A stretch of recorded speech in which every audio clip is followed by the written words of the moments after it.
Welcome to Legitt AI. In this short guide, we'll show you how to add or remove a document access code for enhanced security. Start by heading to Settings.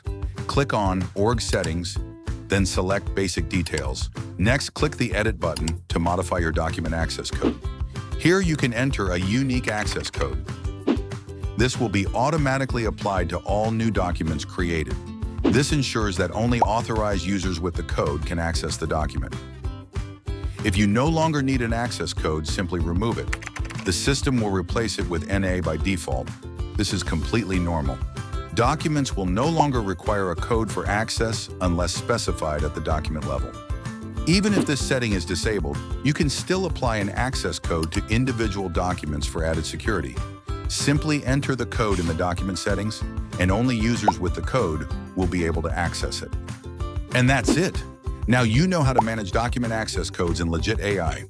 Stay secure and keep your documents protected.